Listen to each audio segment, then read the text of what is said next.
दोस्तों, अगर आप ट्रेडिंग से पैसा कमाना चाहते हो लेकिन आपके पास टाइम नहीं है, हो सकता है आप एक स्टूडेंट हो या फिर किसी जॉब करते हो, तो आपके लिए ये स्विंग ट्रेडिंग बेस्ट ऑप्शन है। क्योंकि फर्स्ट ऑफ ऑल ये स्विंग ट्रेडिंग सबसे इजी ट्रेडिंग है। जितने सारे ट्रेडिंग है उनमें से स्विंग ट्रेडिंग सबसे इजी है। ये सिर्फ इजी नहीं है, मोस्ट प्रॉफिटेबल भी है। एक बिगिनर्स के लिए स्विंग ट्रेडिंग में पैसा कमाना बहुत ही आसान है। आइए मैं इसका एक एग्जांपल दिखाता हूँ कि ये स्विंग ट्रेडिंग कितना आसान है एंड कितना प्रॉफिटेबल है। हम एट फर्स्ट एक कैंडलस्टिक पैटर्न को हटा देते हैं, हम लाइन चार्ट में कन्वर्ट करते हैं। क्योंकि स्विंग ट्रेडिंग में आप चाहे तो कैंडलस्टिक पैटर्न के बदले लाइन चार्ट में भी एनालिसिस कर सकते हैं। ये अदानी पावर का शेयर है। आप ध्यान से देखो कि अगर आप यहाँ ट्रेड लेते तो यहाँ से यहाँ तक जस्ट 29 डेज में ये अदानी पावर लगभग 42% रिटर्न दिया। जस्ट एक महीने के अंदर ये अदानी पावर 40% रिटर्न दिया। ये 40% रिटर्न का मतलब आपको पता है, अगर आप इस ट्रेड में 1 लाख रुपया लगाते तो आपको 40,000 प्रॉफिट मिलता जस्ट एक महीने के अंदर। अब आप जरूर पूछेंगे कि हमें कैसे पता चलेगा कि यहाँ से स्टॉक का प्राइस ऊपर जाएगा या फिर गिरेगा। यही तो स्विंग ट्रेडिंग का असली खेल है। आपको प्रेडिक्ट करना होगा, और किसी भी ट्रेडिंग में आपको प्रेडिक्ट करना होगा। और ये प्राइस प्रेडिक्ट करना स्विंग ट्रेडिंग में जितने सारे ट्रेडिंग है उनमें से स्विंग ट्रेडिंग में सबसे इजी है। आज हम इस वीडियो में स्विंग ट्रेडिंग के बारे में step by step A to Z सीखेंगे। इस वीडियो को मैंने 4 पार्ट में डिवाइड किया। फर्स्ट, ये स्विंग ट्रेडिंग क्या है। सेकंड, स्विंग ट्रेडिंग के लिए बेस्ट स्टॉक कैसे पिक करें। ऐसा नहीं कि किसी भी स्टॉक में आप स्विंग ट्रेडिंग कर सकते हैं। जिस स्टॉक अगले कुछ दिनों में ऊपर जाने की चांसेस है, यानी जिस स्टॉक का प्राइस अगले कुछ दिनों में बढ़ने की चांसेस है, आप ट्रेंड स्टॉक में ही आप स्विंग ट्रेडिंग कर सकते हैं। बिकॉज अगर अगले कुछ दिनों में स्टॉक्स का प्राइस ऊपर गई तभी तो आप प्रॉफिट कमा पाएंगे। इसीलिए आप ट्रेंड स्टॉक ढूंढना होगा। ये आप ट्रेंड स्टॉक ढूंढने का प्रोसेस क्या है वो हम सेकंड पार्ट में सीखेंगे। थर्ड, स्विंग ट्रेडिंग में टेक्निकल एनालिसिस एंड स्ट्रेटेजीज क्या होना चाहिए। फोर्थ एंड लास्ट पार्ट में हम सीखेंगे कि ये स्विंग ट्रेडिंग में क्या क्या रिस्क एंड फायदा है। तो आइए हम स्टेप बाय स्टेप इन चारों पार्ट्स को डिटेल्स में समझते हैं। स्विंग ट्रेडिंग का मतलब कि किसी भी स्टॉक को एक दिन से ज्यादा टाइम के लिए होल्ड करके प्रॉफिट कमाना। आप 2 दिन के लिए होल्ड कर सकते हो, या फिर आप 7 दिन के लिए होल्ड कर सकते हो, आप 2 वीक या फिर 2 महीने के लिए भी होल्ड कर सकते हो। स्विंग ट्रेडिंग में एग्जैक्ट कोई टाइम लिमिट नहीं है। जैसे कि इंट्राडे में आप जिस दिन स्टॉक को बाई करते हो उसी सेम डे के अंदर ही स्टॉक को सेल करना पड़ता है, चाहे आपका प्रॉफिट हो या लॉस। इंट्राडे में आप स्टॉक को नेक्स्ट डे के लिए होल्ड नहीं कर सकते हो। बट स्विंग ट्रेडिंग में इस तरह की कोई टाइम लिमिट नहीं है। आप आपके मर्जी के अनुसार स्टॉक को सेल कर सकते हो। और ये स्विंग वाट का मतलब झूला। झूला ऐसे झूलती है, स्टॉक में भी सेम है। आप इसको चार्ट पर ही समझिए। ऐसा नहीं है कि ये स्टॉक का प्राइस सीधा लाइन के बराबर ऊपर गया, ऐसा नहीं है। ये स्टॉक का प्राइस, मान लो कि स्टॉक का प्राइस यहाँ से स्टार्ट हुआ तो स्टॉक का प्राइस एक बार ऊपर गया, फिर नीचे आया, फिर ऊपर गया, फिर नीचे आया, फिर ऊपर गया। इस तरह जैसे झूला झूलती है, एक बार ऊपर जाती है फिर नीचे की ओर आती है। ये स्टॉक का प्राइस भी सेम, एक बार ऊपर गया फिर नीचे आया। ऐसे करते करते वो अल्टीमेट ऊपर ही गया। आप इस स्टॉक को इस लो पॉइंट पर बाई करके ये हाई पॉइंट पर सेल कर सकते हो एंड प्रॉफिट कमा सकते हो। यानी आप स्टॉक्स में ये जो स्विंग है इसका फायदा उठा सकते हो। इसलिए इस ट्रेडिंग का नाम swing trading. Second part, swing trading के लिए बेस्ट स्टॉक कैसे पिक करें। फर्स्ट कंडीशन कि स्विंग ट्रेडिंग के लिए आपको ऑलवेज एक लार्ज कैप या मिड कैप स्टॉक ही पिक करना चाहिए। बट ऐसा क्यों? क्योंकि large cap and mid cap stock में ये वॉल्यूम ज्यादा होती है, यानी बायर्स एंड सेलर्स की संख्या ज्यादा होती है। आप इसको एक प्रैक्टिकल एग्जांपल के थ्रू ही समझो। मान लो कि आपने इस पॉइंट पर इस अदानी पावर का शेयर बाई किया और आपने देखा कि जस्ट 10 दिन में ही शेयर का प्राइस यहाँ तक आ गया। आपने सोचा कि इस पॉइंट पर क्यों ना बेचकर प्रॉफिट बुक किया जाए। बट आपने इस स्टॉक को जैसे ही बेचने की कोशिश की, आपने देखा कि आप इस स्टॉक को सेल ही नहीं कर पा रहे हो, क्योंकि इस स्टॉक को खरीदने के लिए उस टाइम कोई बायर्स नहीं है। और अगर इस स्टॉक को खरीदने के लिए कोई बायर्स ही नहीं है तो आप कैसे बेचेंगे? और अगर आप बेच ही नहीं पाएंगे तो आप प्रॉफिट कैसे बुक करेंगे? इसी को ही लिक्विडिटी एंड वॉल्यूम कहा जाता है। इसलिए आपको ध्यान में रखना होगा कि स्विंग ट्रेडिंग के लिए स्टॉक पिक करने का फर्स्ट कंडीशन कि आपको एक लिक्विडिटी एंड हाई वॉल्यूम वाली स्टॉक को ही पिक करना होगा। अगर आप किसी large cap and mid cap stock को पिक करेंगे तो ये large cap and mid cap stock में liquidity and volume always high होता है। सेकंड कंडीशन, स्विंग ट्रेडिंग के लिए आपको ऐसे स्टॉक पिक नहीं करना चाहिए जिस स्टॉक फिलहाल न्यूज में है। क्योंकि जब स्टॉक न्यूज में होता है, अगर उस स्टॉक्स के बारे में अच्छी न्यूज आई तो अच्छी बात है, उस स्टॉक्स का प्राइस तुरंत ही ऊपर जा सकता है और आप तुरंत ही बेचकर प्रॉफिट कमा सकते हैं। बट अगर स्टॉक्स के बारे में नेगेटिव न्यूज आई तो स्टॉक्स का प्राइस तुरंत ही गिर सकता है और आपका ह्यूज अमाउंट लॉस हो सकता है। इसलिए आप ऑलवेज ये न्यूज वाली स्टॉक को अवॉइड करिए। हमने स्विंग ट्रेडिंग के लिए स्टॉक्स तो पिक कर लिया, बट आपको तो ऐसे 100-200 स्टॉक मिल जाएगा। बट आपको कौन सी स्टॉक में ट्रेड लेना चाहिए वो आप कैसे समझेंगे? आइए उसको हम थर्ड पार्ट में एक technical analysis and strategies part में ही समझेंगे। इस थर्ड पार्ट में हम समझेंगे कि कौन सी स्टॉक में हमें ट्रेड लेना चाहिए, यानी टेक्निकल एनालिसिस एंड स्ट्रेटेजीज। आइए उसके लिए हम चार्ट पर चलते हैं। टेक्निकल एनालिसिस में आपको एट फर्स्ट दो चीज समझना होगा, time frame and indicators. Time frame का मतलब कि आप किस अवधि में इस स्टॉक का एनालिसिस करना चाहते हैं। स्विंग ट्रेडिंग के लिए लोएस्ट टाइम फ्रेम होना चाहिए 2 आवर्स एंड मैक्सिमम होना चाहिए 1 month, but ideal time frame होता है 1 डे। आप 1 मिनट, यहाँ 2 minute, 3 minute, 5 minute, 1 hour, 4 hour, 1 day, 1 week, 1 month. मैंने 1 डे सिलेक्ट किया, ये तो हो गया टाइम फ्रेम। और दूसरी चीज इंडिकेटर्स। इंडिकेटर्स का मतलब कि इस स्टॉक को एनालिसिस करने के लिए जो इंस्ट्रूमेंट चाहिए। आप कैसे समझेंगे कि इस स्टॉक को कहाँ बाई करना चाहिए, कहाँ सेल करना चाहिए, उसके लिए आपको कुछ इंडिकेटर चाहिए जो आपको इंडिकेट करेगा कि इस स्टॉक में ऐसा होने वाला है। स्विंग ट्रेडिंग के लिए आपको मेजरली 3 इंडिकेटर्स चाहिए, 3 मूविंग एवरेज, एक वॉल्यूम एंड एक RSI। आइए हम एक एक करके समझते हैं। हमने 3 पीरियड्स की मूविंग एवरेज को यूज करेंगे, 1, 2, 3।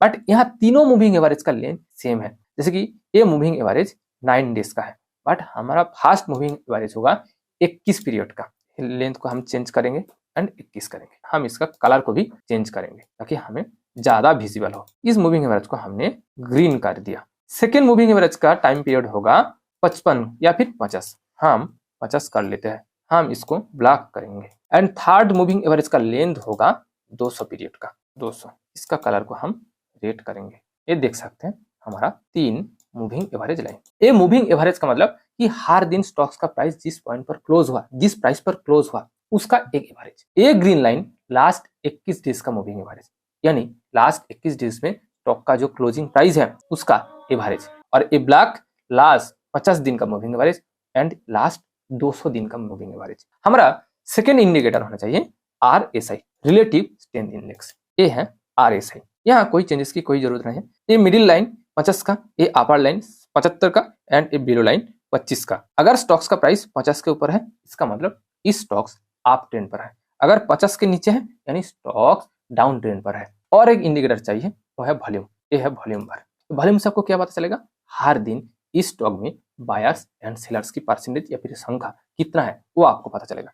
ग्रीन बार का मतलब कि इस दिन ज्यादा से ज्यादा लोग बाई किया, और रेड बार का मतलब कि इस दिन ज्यादा से ज्यादा लोग सेल किया।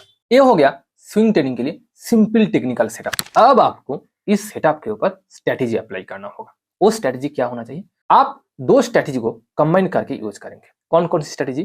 First, a moving average crossover strategy and second, support and resistance strategy. तो आइए हम स्ट्रेटेजी एनालिसिस करते हैं। किसी भी स्ट्रेटेजी यूज करने से पहले स्विंग ट्रेडिंग में आपको 2 चीज देखना होगा। स्टॉक्स का प्राइस ये 50 पीरियड मूविंग एवरेज के ऊपर होना चाहिए एंड सेकंड चीज, ये RSI 50 के ऊपर होना चाहिए। आप देखो कि ये है स्टॉक्स का प्राइस लाइन और ये ब्लैक लाइन ये 50 पीरियड का मूविंग एवरेज लाइन। ये स्टॉक्स का प्राइस 50 पीरियड मूविंग एवरेज के ऊपर है इस टाइम 50 पीरियड मूविंग एवरेज के नीचे है, यानी हम इस टाइम इस स्टॉक में ट्रेड नहीं ले सकते। जब ये प्राइस 50 पीरियड मूविंग एवरेज के ऊपर जाएगा, इसका मतलब कि स्टॉक्स आप ट्रेंड पर है, तब जाकर हम इस स्ट्रेटेजी को एनालिसिस करेंगे। उसके पहले हम स्ट्रेटेजीज को एनालिसिस ही नहीं करेंगे, क्योंकि मैंने पहले कहा आपको आप ट्रेंड स्टॉक में ही पोजीशन लेना होगा, ट्रेड लेना होगा।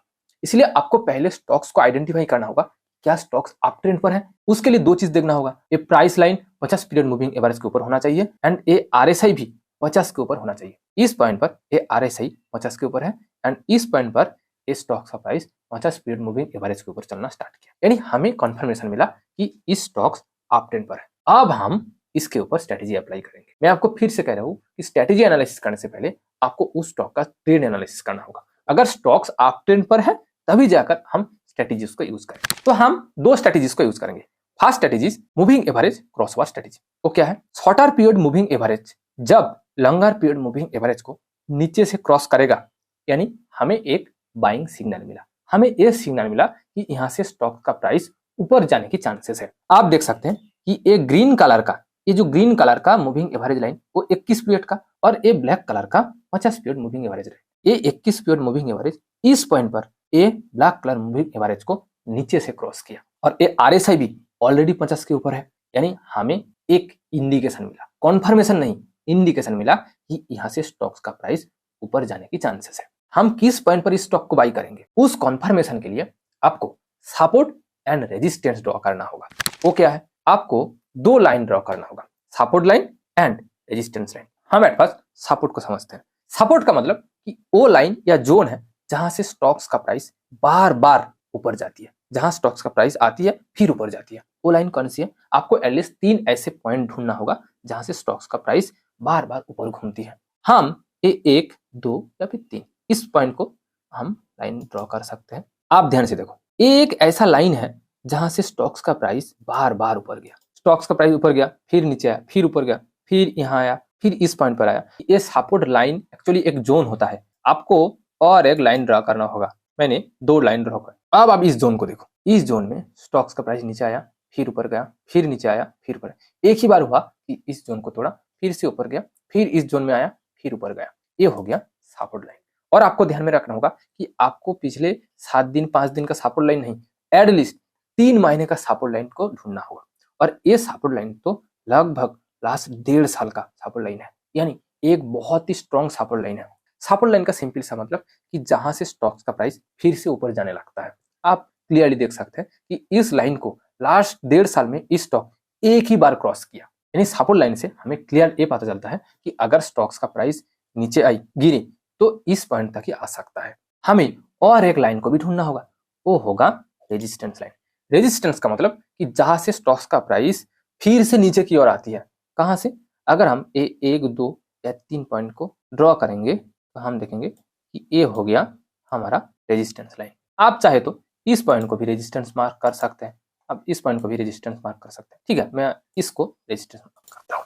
ये हो गया हमारा रेजिस्टेंस लाइन। 1, 2 अगर हम इसको भी ड्रॉ करेंगे तो मैक्स टू मैक्स इस पॉइंट को हम रेजिस्टेंस मार्क किया। ये लगभग लास्ट 2 साल का आपको और भी क्लियरली पता चला कि यहाँ पर भी ये सेम सपोर्ट लाइन, यहाँ पर भी सपोर्ट लाइन बनाया और ये सेम रेजिस्टेंस लाइन यहाँ पर भी रेजिस्टेंस बनाया। यानी ये एक स्ट्रॉन्ग सपोर्ट लाइन है और एक स्ट्रॉन्ग रेजिस्टेंस लाइन है। आप समझते हैं कि ये सपोर्ट एंड रेजिस्टेंस को यूज करके ट्रेड कैसे लेना है।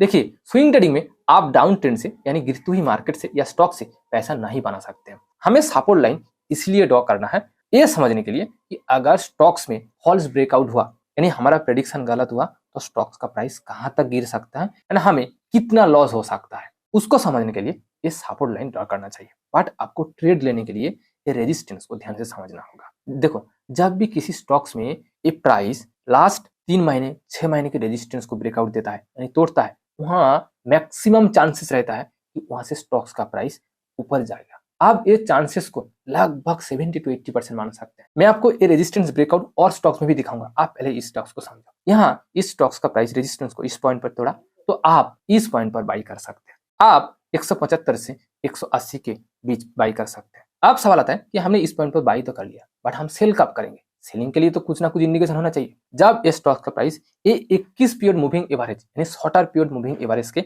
आसपास आएगा, तब आप इस स्टॉक्स को सेल कर सकते हैं।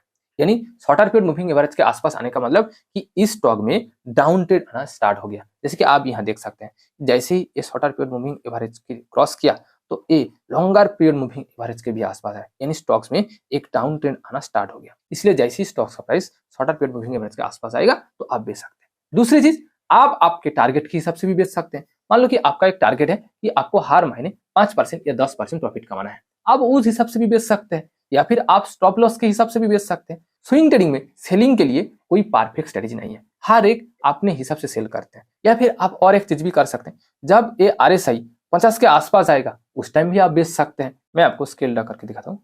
अगर आप इस पॉइंट में बाई करते हैं तो यहाँ से यहाँ तक जस्ट 20 दिन में आपको 26% रिटर्न मिलता है। बट हर बार आपको 20 दिन में 20% रिटर्न नहीं मिलेगा, बिकॉज 20 दिन में 20% रिटर्न का मतलब बहुत बहुत हाई रिटर्न। बट आप एवरेज हर महीने 10% रिटर्न, ईयरली 100% रिटर्न कमा सकते हैं। ये 100% रिटर्न का मतलब आपको पता है, आप आपके कैपिटल के बराबर प्रॉफिट कमा सकते हैं। अगर आपका ट्रेडिंग कैपिटल 1 लाख है तो आप हर साल 1 लाख के बराबर प्रॉफिट कमा सकते हैं। अब इस स्ट्रेटेजी को किसी और एक स्टॉक में अप्लाई करके देखते हैं, SBIN, state bank of India. आप ध्यान से देखो कि इस टाइम ये RSI 50 के नीचे है, यानी स्टॉक्स डाउन ट्रेंड पर है, एंड ये प्राइस भी 50 पीरियड मूविंग एवरेज के नीचे है। आप ध्यान से देखो, ये प्राइस 50, ये black line 50 period moving average, and ये पर्पल कलर का लाइन, ये price line 50 period moving average के नीचे है।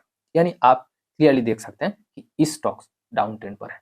हम इस स्टॉक्स में ट्रेड नहीं ले सकते, स्विंग ट्रेडिंग के लिए पोजीशन नहीं बना सकते। बट हम कुछ दिन पहले पोजीशन बना सकते थे, इस पॉइंट पर हम पोजीशन बना सकते थे। इस पॉइंट पर ये RSI 50 के ऊपर जाना स्टार्ट हो गया एंड इस पॉइंट पर ये प्राइस भी 50 पीरियड यानी 50 डेज का मूविंग एवरेज के ऊपर है। यानी हमें यहाँ एक क्लियर इंडिकेशन मिला कि आपको दो लाइन ड्रॉ करना होगा, एक support line and resistance line. अगर हम इस स्टॉक में एक सपोर्ट जोन ढूंढने की कोशिश करेंगे तो ये हमारा एक सपोर्ट जोन हो सकता है, ठीक इस पॉइंट पर हमारा एक सपोर्ट जोन हो सकता है एंड यहाँ से लेकर यहाँ तक ये हमारा एक सपोर्ट जोन एंड हमारा रेजिस्टेंस होगा इस पॉइंट पर। हम इस पॉइंट को रेजिस्टेंस मान सकते हैं या फिर इस पॉइंट को भी हम रेजिस्टेंस मार्क कर सकते हैं, बट ये रेजिस्टेंस इसके तुलना में ज्यादा क्लियर लग रहा है, इसलिए हम इस रेजिस्टेंस को डिलीट कर दें। क्योंकि यहाँ सिर्फ 2 बार स्टॉक्स का प्राइस घूमकर नीचे आया, बट इस रेजिस्टेंस पर 8-10 बार इस स्टॉक्स का प्राइस नीचे की ओर आया, इसलिए इस रेजिस्टेंस को हमें स्ट्रॉन्ग लग रहा है, इसलिए हम इसको रेजिस्टेंस मार्क किया।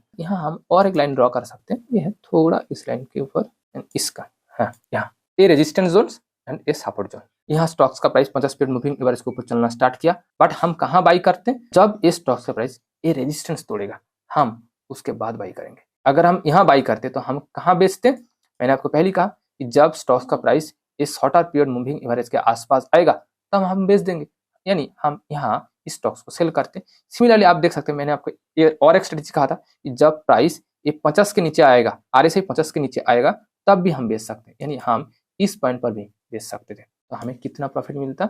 हम एक स्केल ड्रॉ करेंगे, यहाँ से लेकर यहाँ तक हमें लगभग 42% प्रॉफिट 166 डेज में, यानी लगभग 5.5 महीने में 42% प्रॉफिट। बट क्या हम इतने देर के लिए इस स्टॉक्स को होल्ड करेंगे? नहीं, बिल्कुल नहीं। मेरा एक सिंपल स्ट्रेटजी, स्विंग ट्रेडिंग के लिए मैक्सिमम 30 से 35 दिन के लिए स्टॉक को होल्ड करना चाहिए, वहां से जो प्रॉफिट मिलता है वो बुक करके निकल लेना चाहिए। तो आप देख सकते हैं कि ये moving average crossover and support and resistance strategy कितना सिंपल है, कितना आसान है। एक बिगिनर्स भी इस स्ट्रेटजी को यूज करके 80% टाइम प्रॉफिट कमा सकते हैं। मैं आपको 2 स्टॉक्स में दिखाया ये किस तरह अच्छे तरीके से काम करता है। देखो ये कोई क्लिक बेट नहीं है, ये क्यों काम करता है? क्योंकि स्विंग ट्रेडिंग में आप लंबे दिन के लिए स्टॉक्स को होल्ड करते हैं, आपको स्टॉक्स को बेचने के लिए कोई एग्जैक्ट टाइम लिमिट नहीं है, इसलिए आप स्टॉक को लंबे दिन तक होल्ड करके प्रॉफिट कमा सकते हैं। आपको जब तक ना प्रॉफिट मिले आप तब तक होल्ड कर सकते हैं, इसलिए स्विंग ट्रेडिंग इतना प्रॉफिटेबल है। ये तो हो गया हमारा टेक्निकल सेटअप एंड स्ट्रेटेजीज। आप समझते हैं कि इस स्विंग ट्रेडिंग में क्या क्या प्रॉस एंड कॉन्स है, यानी क्या क्या रिस्क एंड फायदा है। हम एट फर्स्ट रिस्क की बात करते हैं। अल्टीमेट एक ट्रेडिंग है और ट्रेडिंग में रिस्क होता ही है। स्विंग ट्रेडिंग में मेजर रिस्क है कि ओवरनाइट का रिस्क। ओवरनाइट का मतलब कि आप यहाँ स्टॉक्स को एक दिन से ज्यादा टाइम के लिए होल्ड कर सकते हैं। आज आपने स्टॉक्स को एनालिसिस किया, बट आपको तो ये नहीं पता कि अगले 5 दिन में या 7 दिन में स्टॉक्स में क्या होने वाला है, स्टॉक्स के बारे में क्या न्यूज आने वाला है, इसलिए यहाँ ओवरनाइट का रिस्क रहता है। अगर अगले 7 दिन में स्टॉक्स के बारे में तुरंत कोई बुरा न्यूज आ गया तो आपका कैपिटल लॉस हो सकता है, इसलिए आपको ऑलवेज स्विंग ट्रेडिंग में आपका लॉस कैपेबिलिटी को भी ध्यान में रखना चाहिए। सेकंड, इसको मैं रिस्क नहीं कहूंगा, इसको मैं प्रॉब्लम कहूंगा। स्विंग ट्रेडिंग में एक प्रॉब्लम तो है, स्विंग ट्रेडिंग में आपको प्रॉफिट कमाने के लिए एक लार्ज अमाउंट ऑफ मनी चाहिए, बिकॉज स्विंग ट्रेडिंग में कोई मार्जिन नहीं मिलता है। इंट्राडे में मार्जिन मिलता है। मार्जिन का मतलब कि आपको ब्रोकर कुछ अमाउंट देता है ट्रेड लेने के लिए, जैसे कि इंट्राडे में एवरेज 5x मार्जिन मिलता है। 5x मार्जिन का मतलब कि आपके पास जो अमाउंट है आपको उसका 5 गुना पैसा दिया जाएगा और आपको उस 5 गुने पैसे के ऊपर ही प्रॉफिट मिलेगा। जैसे कि मान लो कि आपके पास 10,000 है, तो 10,000 का 5 गुना कितना होता है? 50,000, यानी आप 50,000 अमाउंट के बराबर ट्रेड ले सकते हैं और आपको जो प्रॉफिट मिलेगा वो 10,000 के ऊपर नहीं 50,000 के ऊपर मिलेगा। सिमिलरली अगर आपका लॉस हुई तो आपके 50,000 के ऊपर ही होगा। बट स्विंग ट्रेडिंग में आपको किसी भी तरह का कोई मार्जिन नहीं मिलता है, यहाँ आपको रियल अमाउंट से ही ट्रेड लेना पड़ता है। आप इसको एक आसान एग्जाम्पल के थ्रू ही समझो। मान लो कि आपके पास 10,000 का ट्रेडिंग कैपिटल है और आपको ये इंट्राडे एंड स्विंग ट्रेडिंग से दोनों ट्रेडिंग से मंथली 10% इक्वल प्रॉफिट मिलता है। बट यहाँ एक डिफरेंस है कि इंट्राडे में आपको 5x मार्जिन मिलता है, यानी आपको जो 10% प्रॉफिट मिला वो एक्चुअली 10,000 के ऊपर नहीं, वो आपको 50,000 के ऊपर 10% प्रॉफिट मिलेगा, यानी आपको हर महीने 5,000 प्रॉफिट मिलेगा। बट आप सेम 10,000 लेकर अगर आप स्विंग ट्रेडिंग करेंगे तो आपको अगर 10% प्रॉफिट मिला तो 10,000 का 10% यानी 1,000 रुपया मिलेगा, यानी सेम कैपिटल के ऊपर इंट्राडे में 5 गुना प्रॉफिट मिलता है। बट अगर आप स्विंग ट्रेडिंग से हर महीने 5,000 प्रॉफिट कमाना चाहते हैं तो आपके पास एटलीस्ट 50,000 ट्रेडिंग कैपिटल होना चाहिए। इसलिए अगर आप स्विंग ट्रेडिंग करके हर महीने 10,000 कमाना चाहते हैं तो आपके पास एटलीस्ट 1 लाख ट्रेडिंग कैपिटल होना ही चाहिए। ये स्विंग ट्रेडिंग का एक प्रॉब्लम आप मान सकते हैं। इसलिए मैक्सिमम बिगिनर्स स्विंग ट्रेडिंग नहीं करते हैं, क्योंकि बिगिनर्स के पास ये ट्रेडिंग करने के लिए ज्यादा अमाउंट नहीं होती है। इसलिए बिगिनर्स ऑलवेज इंट्राडे या एफएनओ से स्टार्ट करते हैं। ये तो हो गया स्विंग ट्रेडिंग का दो रिस्क एंड प्रॉब्लम। अब बात करते हैं कि स्विंग ट्रेडिंग में क्या क्या फायदा है। फर्स्ट फायदा कि स्विंग ट्रेडिंग में एक्यूरेसी यानी विन परसेंटेज सबसे हाई है। एज ए बिगिनर्स आप स्विंग ट्रेडिंग में सिंपल स्ट्रेटेजी यूज करके at least 60 to 70% time profit कमा सकते हैं। एंड सेकंड फायदा कि आप स्विंग ट्रेडिंग में आप आपके टाइम के हिसाब से आपको जब टाइम मिले तब एनालिसिस कर सकते हैं। इंट्राडे में आपको मार्केट ओपन होने से मार्केट क्लोज होने के तक आपको दिन भर चार्ट को एनालिसिस करना पड़ता है। ये कैंडलस्टिक पैटर्न, स्ट्रेटेजीज, ये इंडिकेटर्स आपको एनालिसिस करना पड़ता है। बट स्विंग ट्रेडिंग में ऐसा कोई नहीं है। आपको जब टाइम मिले, इवन आपको रात में खाना खाने के बाद फ्री होकर भी आप इसको एनालिसिस कर सकते हैं। थर्ड, स्विंग ट्रेडिंग में स्ट्रेस भी कम होता है, क्योंकि आपको दिन भर चार्ट एनालिसिस करने की या फिर कैंडलस्टिक पैटर्न एनालिसिस करने की कोई जरूरत नहीं है। आप फ्री होकर 15 से 20 मिनट या फिर 30 मिनट के लिए ये सब कर सकते हैं। इसलिए स्विंग ट्रेडिंग में स्ट्रेस भी बहुत ही लो होता है। तो स्विंग ट्रेडिंग में ये 3-4 मेजर फायदा है। बस जाते जाते मैं आपको एक ही बात कहूंगा, अगर आपके पास आज ट्रेडिंग कैपिटल कम है तो भी आप स्विंग ट्रेडिंग से ही स्टार्ट करिए, बिकॉज स्विंग ट्रेडिंग एक तो मोस्ट प्रॉफिटेबल ट्रेडिंग है। यहाँ विन परसेंटेज सबसे हाई है। यहाँ आपका पैसा लॉस होने का चांस बहुत ही कम है। और सबसे अच्छी चीज कि आप ट्रेडिंग को यहाँ से सीख सकते हैं, क्योंकि जब आपका पैसा कम लॉस होता है तो आप ज्यादा से ज्यादा दिन के लिए ट्रेडिंग कर सकते हैं उस कैपिटल से। और आप जितने ज्यादा दिन के लिए ट्रेडिंग करेंगे आपको ट्रेडिंग का एक्सपीरियंस होगा, आपको ट्रेडिंग का मार्केट का साइकोलॉजी पता चलेगा। आपको एक बात ध्यान में रखना होगा, किसी भी ट्रेडिंग में साइकोलॉजी सबसे इंपॉर्टेंट है। चाहे आपके पास दुनिया का कितना बेस्ट स्ट्रेटेजी क्यों ना हो, अगर आपको ट्रेडिंग का साइकोलॉजी, मार्केट का साइकोलॉजी नहीं पता तो आप ट्रेडिंग से पैसा नहीं कमा सकते। और मार्केट की ये साइकोलॉजी को समझने के लिए आपको एटलीस्ट 6 महीने से 1 साल तक ट्रेडिंग करना होगा। इसलिए आपके पास जो कैपिटल है, आपका फर्स्ट टारगेट होना चाहिए उस कैपिटल को एटलीस्ट 6 महीने तक सस्टेन करना। उम्मीद करता हूँ कि आपको ये स्विंग ट्रेडिंग का A to Z, ये स्विंग ट्रेडिंग क्या है, स्विंग ट्रेडिंग के लिए बेस्ट स्टॉक कैसे पिक करना है, स्ट्रेटेजीज एंड टेक्निकल सेटअप क्या होना चाहिए, एंड स्विंग ट्रेडिंग में क्या क्या रिस्क एंड फायदा है, वो आप अच्छे से समझ चुके होंगे। आप कमेंट करके बताइए आप कौन सा ट्रेडिंग को पसंद करते हैं, स्विंग ट्रेडिंग, इंट्राडे या फिर एफएनओ। अगर आपको मेरा वीडियो पसंद आई तो प्लीज वीडियो को लाइक करिए एंड दोस्तों के साथ शेयर करिए। और हाँ, अगर आपने अभी तक इस चैनल को सब्सक्राइब नहीं किया तो प्लीज सब्सक्राइब करिए, ताकि आपकी तरफ से भी मुझे कुछ वैल्यू मिले। Thank you for watching this video. See you again.